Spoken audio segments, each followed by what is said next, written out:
नमस्कार दोस्तों, आप सबका मेरे YouTube channel AVC study show पर स्वागत है।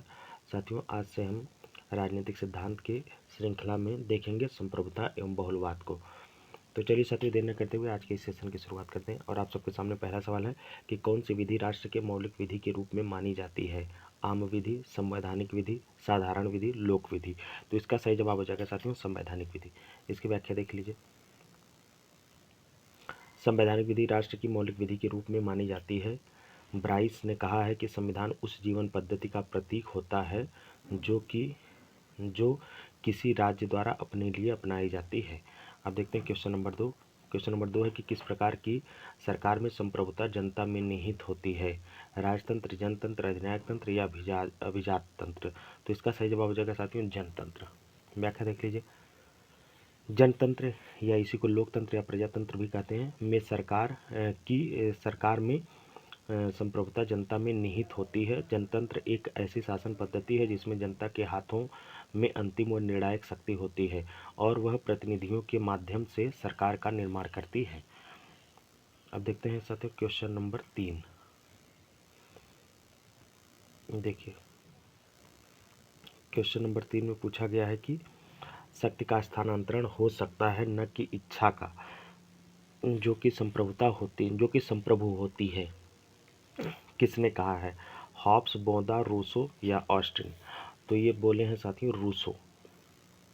देखिए, रूसो ने कहा है कि शक्ति का स्थानांतरण हो सकता है न कि इच्छा का, जो कि संप्रभु होती है। रूसो की संप्रभुता असीमित, अदेय, अविभाज्य एवं कभी न त्रुटि करने वाली संस्था है। अब क्वेश्चन नंबर 4 है साथियों। विधि शब्दावली की निम्न परिभाषा से किसने कानून को परिभाषित किया है?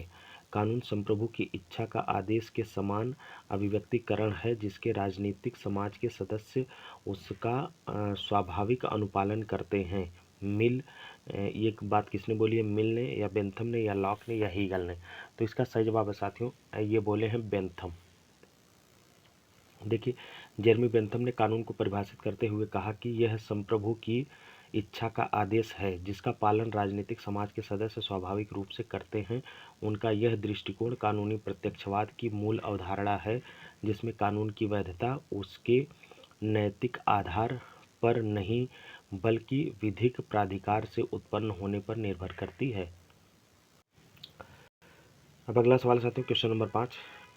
पूछा गया है कि राज्य की सत्ता जिसके पास अंतिम आदेश जारी करने की वैधानिक शक्ति है, तो उसको क्या कहते हैं? जन संप्रभुता, विधिक संप्रभुता, वास्तविक संप्रभुता या राजनीतिक संप्रभुता। तो इसका जो सही जवाब हो जाएगा साथियों वो हो जाएगा विधिक संप्रभुता। देखिए, शासन व्यवस्था के अंतर्गत वास्तविक कार्य संचालन की दृष्टि से संप्रभुता के दो रूप माने गए हैं। एक है विधिक संप्रभुता जिसको डी ज्यूरे कहते हैं और दूसरी है वास्तविक संप्रभुता डी फैक्टो। राज्य में अंतिम आदेश जारी करने की वैधानिक शक्ति जो निहित होती है वह विधिक संप्रभुता में निहित होती है। अब देखते हैं क्वेश्चन नंबर 6। ऐसे कानून को क्या कहते हैं जो राज्य द्वारा निर्मित एवं राज्य के क्षेत्र के अधीन सभी लोगों पर लागू होता है? विकल्प दिया है पारस्परिक कानून, अंतर्राष्ट्रीय कानून, राष्ट्रीय कानून या ऐतिहासिक कानून। तो इसको क्या कहेंगे साथियों? ऐसा कानून जो कि राज्य द्वारा निर्मित हो एवं राज्य के क्षेत्र के अधीन सभी लोगों पर लागू हो तो उसको कहेंगे राष्ट्रीय कानून। इसकी व्याख्या देख लीजिए।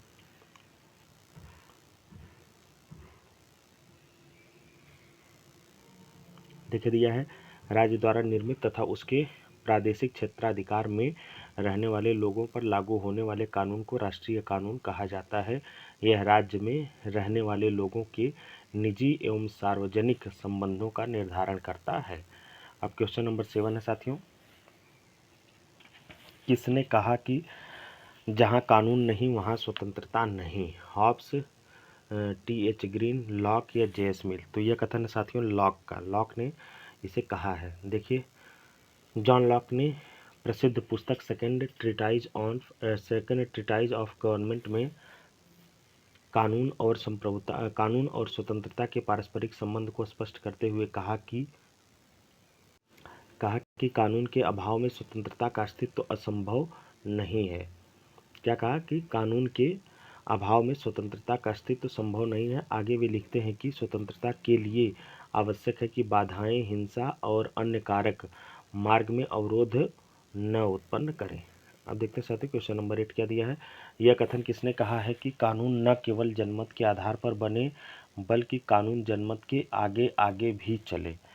अप्पादुराई या आरजी गेटेल या डॉक्टर पी.एस. मुल्हार या आर.एन. गिलक्राइस्ट। तो यह कथन है साथियों डॉक्टर पी.एस. मुहार का। तो डॉक्टर पी.एस. मुहार ने क्या बोला है कि कानून न केवल जनमत के आधार पर बने बल्कि कानून जनमत के आगे आगे भी चले। अब क्वेश्चन नंबर 9 है साथियों, किसने कहा कि संप्रभुता राज्य की सर्वोच्च इच्छा है। संप्रभुता राज्य की सर्वोच्च इच्छा है, यह कथन है साथियों, देखिए विकल्प दिया है, अच्छा ई है, बीपीएससी का सवाल है ये। तो एफ.एम. मार्क्स या जॉन ऑस्टिन या बिलोबी या उपर्युक्त में से एक से अधिक, उपर्युक्त में से कोई नहीं। तो इसका जो सही जवाब है साथियों वो बिलोबी का है।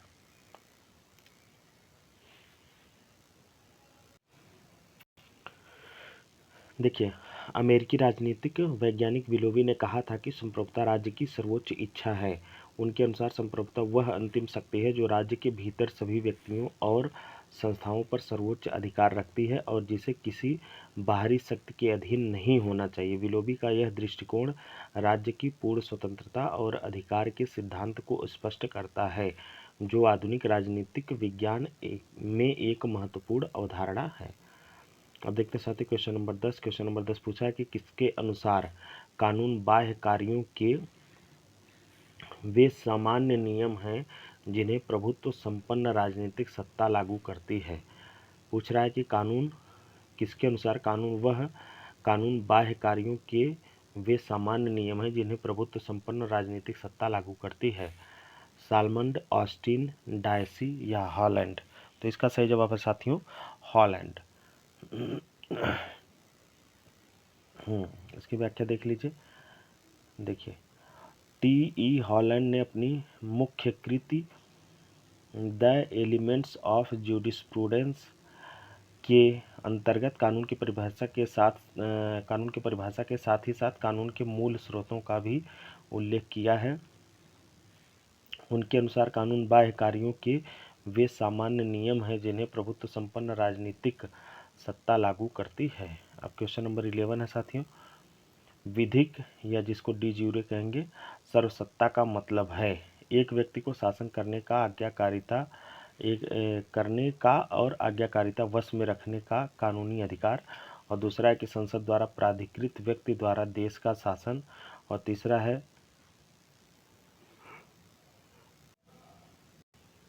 है संविधान द्वारा एक व्यक्ति को पूरे अधिकार दिए गए हैं लेकिन वह सत्ता का उपयोग नहीं करता है। चौथा है कि राज्य का संवैधानिक शासन। तो डी ज्यूरे जिसको हम कहेंगे सर्वसत्ता का मतलब है इन दिए हुए विकल्पों में से एक व्यक्ति को शासन करने का और आज्ञाकारिता वश में रखने का कानूनी अधिकार। तो इस तरह से हमारा ऑप्शन ए जो है कि सही हो जाएगा।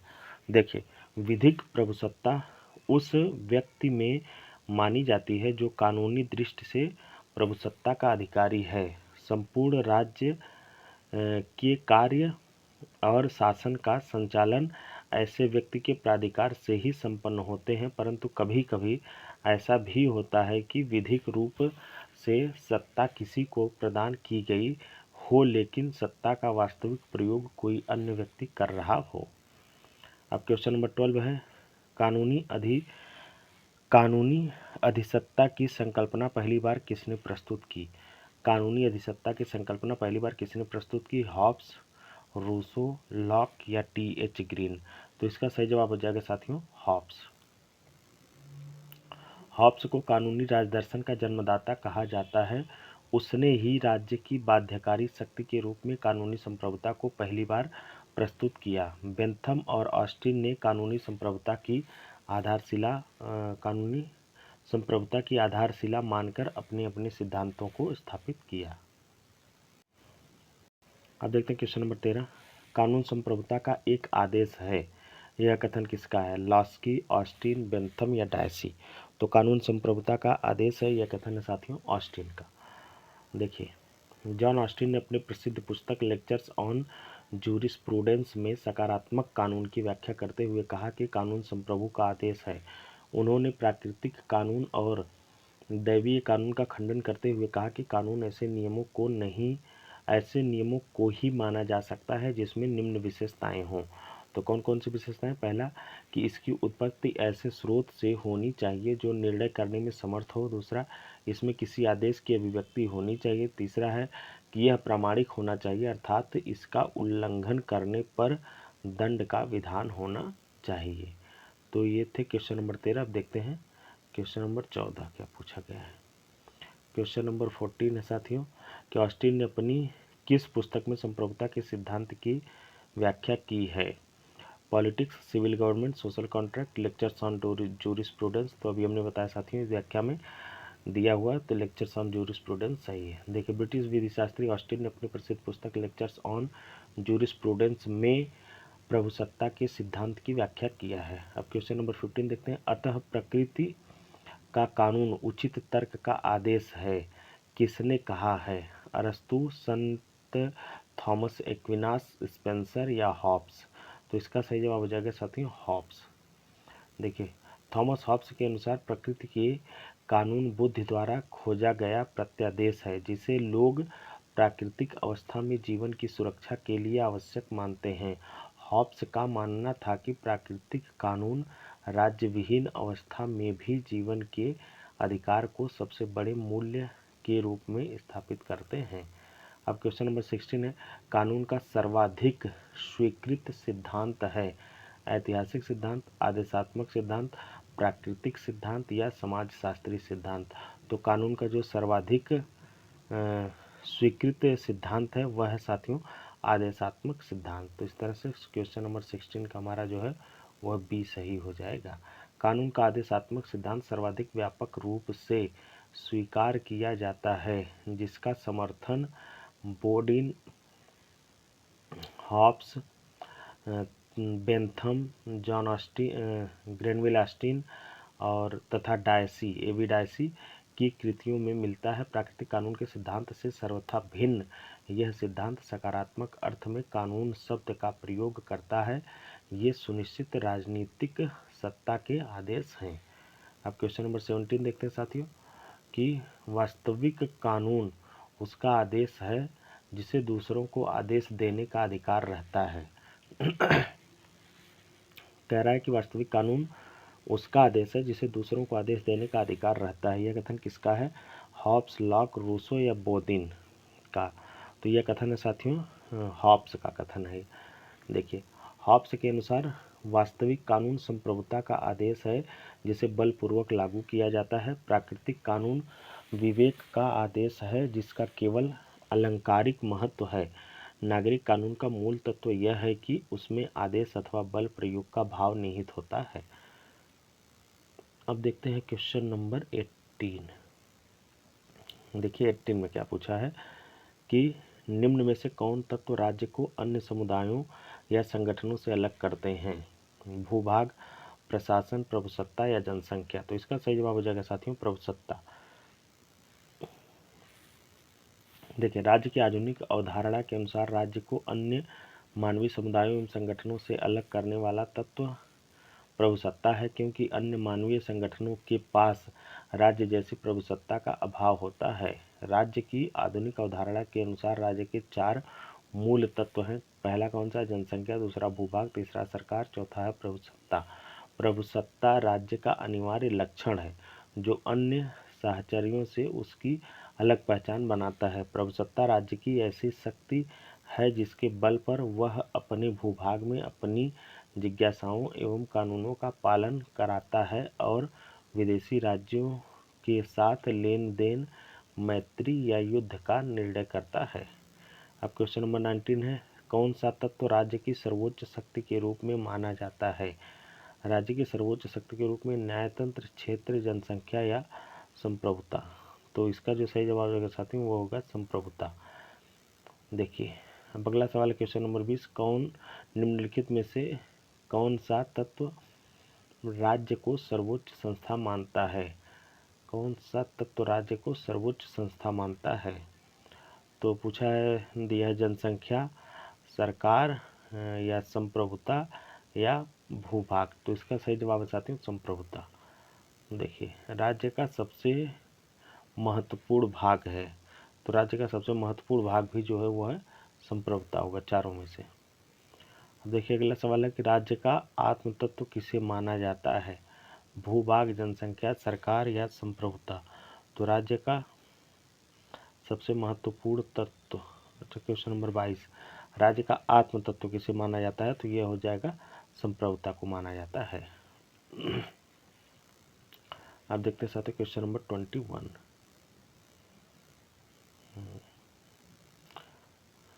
Twenty three. तो देखिए 23 में पूछा गया है कि भारत में संप्रभुता कहाँ निवास करती है, संविधान में, सरकार में, राष्ट्रपति में, जनता में। तो इसका सही जवाब हो जाएगा साथियों भारत में संप्रभुता जो है वह जनता में निवासित होती है। चलिए साथियों क्वेश्चन नंबर 23 की व्याख्या देख लीजिए। भारत में संप्रभुता का निवास जनता में है। संविधान की उद्देशिका में संप्रभुता का विचार प्रकट होता है। उद्देशिका में स्पष्ट उल्लेख है कि हम भारत के लोग डैश डैश अंगीकृत, अधिनियमित एवं आत्मार्पित करते हैं। तो भारत में संविधान सर्वोच्च है। संविधान के रचनाकार यहाँ की जनता के प्रतिनिधि थे, जो जनता के प्रति उत्तरदायी थे। डायसी ने भी इस मत का समर्थन करते हुए कहा था कि विधिक संप्रभुता के पीछे राजनीतिक संप्रभुता रहती है, जिसके सामने कानूनी प्रभुसत्ता को झुकना पड़ता है। अब क्वेश्चन नंबर 24 देखते हैं साथियों। प्रभुसत्ता की धारणा का निरूपण सबसे पहले किया प्लेटो ने, अरस्तु ने, बोधा ने या लॉक ने। तो पूछ रहा है कि संप्रभुता की अवधारणा का सबसे पहले निरूपण किसने किया, तो बोधा ने किया था। देखिए प्रभुसत्ता की अवधारणा का निरूपण सर्वप्रथम 16वीं शताब्दी में जहाँ बोधा के द्वारा उनकी पुस्तक द रिपब्लिक राज्य के अंतर्गत किया गया। राजनीतिक चिंतन के क्षेत्र में प्रभुसत्ता की अवधारणा का ऐतिहासिक विकास निम्न क्रम में हुआ। 16वीं शताब्दी में जॉन बोधा के द्वारा, 17वीं शताब्दी में ह्यूगो ग्रोसियस के द्वारा, थॉमस हॉब्स, और 18वीं शताब्दी में जे जे रूसो, और 19वीं शताब्दी में जॉन ऑस्टिन के द्वारा। अब क्वेश्चन नंबर 25 है साथियों। वैध संप्रभुता वह निश्चित सत्ता है जो राज्य के सर्वोच्च आदेशों को वैध रूप में व्यक्त कर सके। वह सत्ता जो दैवीय कानून का नैतिक सिद्धांतों तथा जनमत की उपेक्षा कर सके। यह परिभाषा दी है बार्कर, सीले, गार्नर या गिलक्राइस्ट। तो इसका जो सही जवाब साथियों वह है गार्नर। व्याख्या देख लीजिए। देखिए संप्रभुता राज्य का सबसे प्रमुख तत्व है। इसके बिना राज्य की कल्पना नहीं की जा सकती है। राज्य अपने इसी लक्षण के कारण आंतरिक दृष्टि से सर्वोच्च और बाह्य दृष्टि से स्वतंत्र होता है। गार्नर ने संप्रभुता को परिभाषित करते हुए कहा है कि वैध संप्रभु वह निश्चित सत्ता है जो राज्य के सर्वोच्च आदेशों को वैध रूप में व्यक्त कर सके, जो दैवीय कानून, नैतिक सिद्धांतों तथा जनमत की उपेक्षा कर सके। ओपेनहाइमर के अनुसार संप्रभुता सर्वोच्च प्राधिकार है जो हर मौलिक अधिकार से स्वतंत्र या उसके ऊपर है। ग्रोसियस के अनुसार संप्रभुता सर्वोच्च राजनीतिक शक्ति है। यह उस व्यक्ति में निहित होती है जिसके कार्यों पर किसी अन्य का नियंत्रण नहीं होता है और जिसकी इच्छा का उल्लंघन नहीं किया जा सकता है। तो इस तरह से साथियों क्वेश्चन नंबर 25 कंप्लीट हुआ। अब देखते हैं 26 में क्या पूछा है। क्वेश्चन नंबर 26 पूछा है साथियों कि राजनीतिक संप्रभुता राज्य के उन प्रभावों का समूह है जो कानून के पीछे रहते हैं। यह कथन किसका है? राजनीतिक संप्रभुता राज्य के उन प्रभावों का समूह होता है, उन प्रभावों का समूह है जो कानून के पीछे रहती है। यह कथन किसका है? डायसी, गिलक्राइस्ट, बार्कर या ब्राइस। तो यह कथन है साथियों गिलक्राइस्ट का। देखिए व्याख्या देख लीजिए। राजनीतिक संप्रभुता राज्य के उन प्रभावों का समूह है जो कानून के पीछे रहती है। यह कथन गिलक्राइस्ट का है। राजनीतिक विद्वानों ने वैधानिक प्रभुसत्ता तथा राजनीतिक प्रभुसत्ता में अंतर किया है। वैधानिक संप्रभुता वह है जिसके पास कानून निर्माण तथा उसे लागू करने की सर्वोच्च शक्ति होती है तथा यही सत्ता कानून को परिवर्तित या निरस्त कर सकती है। ब्रिटेन की संसद वैधानिक संप्रभुता का सर्वोच्च उदाहरण है। इसकी सर्वशक्तिमत्ता के बारे में डायसी ने कहा है कि यह किसी अवयस्क को वयस्क घोषित नहीं कर सकती है, राजद्रोही को मृत्यु के बाद भी ताड़ित कर सकती है, यह अवैध बच्चे को वैध बच्चा बना सकती है, यदि यह उचित समझे तो किसी व्यक्ति को अपने मामले में न्यायाधीश बना सकती है, परंतु राजनीतिक संप्रभुता निर्वाचक मंडल की शक्ति का द्योतक है, यही संसद को बनाती है तथा उसे बदल सकती है। डायसी के शब्द में जिस संप्रभु को वकील लोग मानते हैं उसके पीछे दूसरा संप्रभु रहता है, इस संप्रभु के पीछे वैधानिक संप्रभु को सिर झुकाना पड़ता है, जिस इच्छा को राज्य के नागरिक मानते हैं वही राजनीतिक संप्रभु है। जिस उल्लेखनीय है कि राजनीतिक संप्रभुता की अवधारणा सर्वप्रथम डायसी ने प्रस्तुत किया था। अब क्वेश्चन नंबर 27 साथियों, यह कथन किसने दिया है? जिस संप्रभु को वकील पहचानता है उसके पीछे एक संप्रभु होता है जिसके सामने कानूनी संप्रभुता को झुकना चाहिए। अब है क्वेश्चन नंबर 27, तो इसका जो सही जवाब है साथियों, पूछा है कि बोदा ने कहा है ऐसा, या ऑस्टिन ने, या डायसी ने, या उपयुक्त में से कोई नहीं। तो क्वेश्चन नंबर 27 में जो बात कही गई है उसको कहने वाले हैं डायसी। देख लीजिए। अच्छा, उपयुक्त प्रश्न की ही व्याख्या को देखने को बोला यहाँ पर। आपका है क्वेश्चन नंबर 28। क्वेश्चन नंबर 28 में पूछा गया है कि वैधानिक संप्रभु के पीछे राजनीतिक संप्रभु की खोज की कोशिश संप्रभुता की समूची धारणा को खत्म कर देगी और संप्रभुता को प्रभावों की सूची मात्र बना देगी। यह कथन किसका है? डायसी का, गिलक्राइस्ट का, लीकॉक का या गैटल का? तो यह कथन साथियों गैटल का। व्याख्या देख लीजिए इसकी। देखिए, व्याख्या में दिया है कि राजनीतिक विद्वानों के अनुसार वैधानिक संप्रभुता का विचार एक प्रामाणिक सत्य है और इसे आसानी से समझा जा सकता है, लेकिन राजनीतिक संप्रभुता संबंधी विचार एक कल्पना है। निर्वाचकों की इच्छाएं, दलीय राजनीति, लोकमत प्रचार, अशिक्षा आदि के कारण बदलती रहती है, जिससे राजनीतिक संप्रभुता की धारणा स्पष्ट नहीं हो पाती। इसी संदर्भ में गेटल ने टिप्पणी की है कि वैधानिक संप्रभु के पीछे राजनीतिक संप्रभु को खोजने का कोई प्रयास संप्रभुता की संपूर्ण धारणा के रूप में नष्ट कर देता है और संप्रभुता को प्रभाव की सूची मात्र बना देता है। ये रहा साथियों, ये इसका वो हो गया व्याख्या। अब देखते हैं क्वेश्चन नंबर 29। क्वेश्चन नंबर 29 में पूछा कि संप्रभुता की अवधारणा निम्नलिखित में से मुख्यतः क्या है? राजनीतिक, वैधानिक, दार्शनिक या उपयुक्त में से कोई नहीं। तो संप्रभुता की धारणा जो साथियों उपयुक्त में से है वो है वैधानिक। व्याख्या देख लीजिए। देखिए, संप्रभुता प्रभुसत्ता के विचार की सर्वोत्तम व्याख्या उसके वैधानिक अथवा विधि शास्त्रीय रूप में देखी जा सकती है। इसका यह कारण है कि राज्य की इच्छा का श्रेष्ठतम रूप राज्य के कानून में निहित है, जो सभी को बाध्यकारी होता है। इसलिए प्रभुसत्ता का पूर्णतया वैधानिक दृष्टि से अध्ययन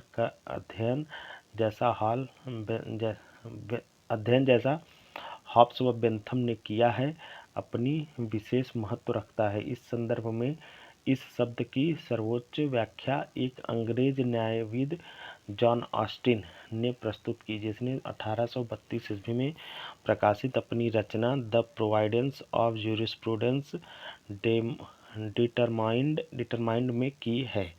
अब क्वेश्चन नंबर 13 है और आज के सेशन का आखिरी सवाल भी रखते हैं साथियों।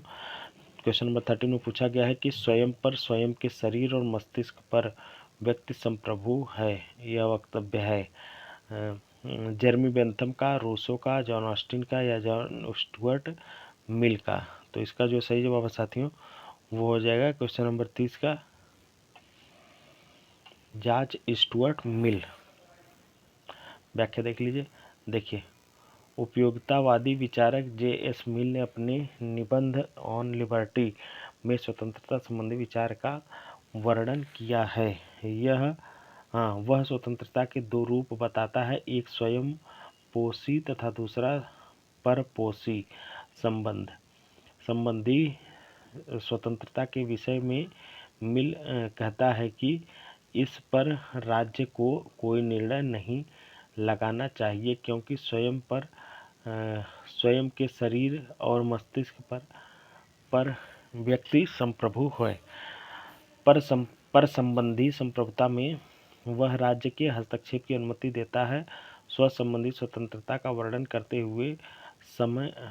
करते समय पागलों तथा सनकियों को भी स्वतंत्रता देने की वकालत करता है, जो कि स्वच्छंदता का रूप ले लेती है। उसके इसी विचार की आलोचना करते हुए बार्कर कहता है कि मिल एक खोखली स्वतंत्रता तथा अमूर्त व्यक्ति का संदेश वाहक रह जाता है। तो इस तरह से साथियों ये सेशन कंप्लीट हुआ। इसमें इतना ही रहने देते हैं। बाकी के और भी जो सवाल हैं हम संप्रभुता और एक बहुलवादी विचारधारा से एकलवादी संप्रभुता और बहुलवादी संप्रभुता के हम आप सबके सामने लाते रहेंगे। अगर हमारा वीडियो आप लोगों को अच्छा लग रहा हो तो आप लोग जो है कि इसे शेयर करिए, लाइक करिए और सब्सक्राइब करिए। धन्यवाद।